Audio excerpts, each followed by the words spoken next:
Hey there and welcome. So, if you've ever even thought about learning Mandarin, you know there's this one giant hurdle that trips almost everyone up. But what if we could turn that huge challenge into something, well, fun? Let's get into it. So, what is it?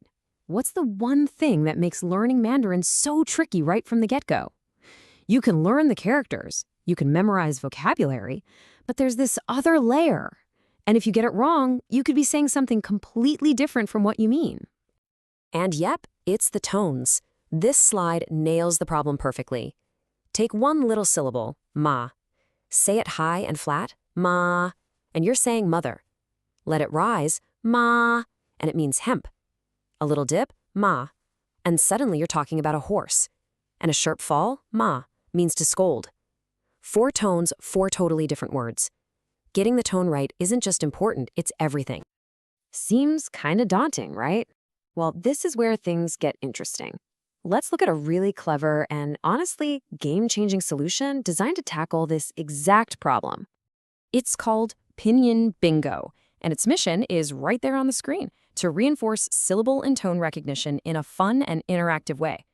We're not talking about boring flashcards or endless drills here. The whole point is to make it engaging, to turn this tough concept into a game that you'll actually want to play. So, how does it actually work? Let's jump into the rules. You'll see just how simple and effective this is at building up your skills one little square at a time. Okay, it's pretty much what you'd expect. Step 1, everyone gets a bingo card, and it's filled with different pinyin syllables. Step 2, you've got to listen really carefully as the teacher calls out a syllable with one of the specific tones. Step 3, your job is to find that syllable on your card and mark the right tone. And of course, step 4, the first person to get a full line yells, bingo! It's a super fun race of listening and quick recognition. So just imagine it. You're sitting there, card in front of you, totally focused. The room is quiet, and then the teacher calls out the first word. A high, flat, ma, and the game is on. And this is really the secret sauce right here. You scan your card, you find ma, but that's just the first part. You then have to remember, okay, ma was that high, flat tone, and mark that first tone correctly. It's that active matching process that really builds the muscle memory, forcing your brain to connect the sound you hear with the symbol you see. And of course, the game is always keeping you on your toes. 1 second, you're listening for ba, that falling fourth tone for father, and the next, you're hunting for the high, flat fei for fly. It's constantly cycling through different words and tones, reinforcing everything you've been learning. Now, once everyone's got the hang of it playing solo, you can really level things up. How about we add a little friendly competition to the mix with a group version of the game? So how does this change things up? Well, instead of everyone having their own card, each group gets just one. And the goal?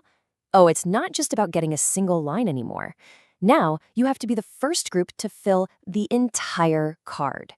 It totally shifts the dynamic from quiet, individual focus to all-out speed, communication, and teamwork. It gets loud, and it's a ton of fun. You know, Pinyin Bingo is more than just a really smart way to learn Mandarin. It kind of points to a much bigger, much more powerful idea. And it's this. The best, most effective learning often doesn't feel like learning at all. It feels like playing a game. And that leaves us with this final thought. Pinyin Bingo is an awesome solution for a very specific problem.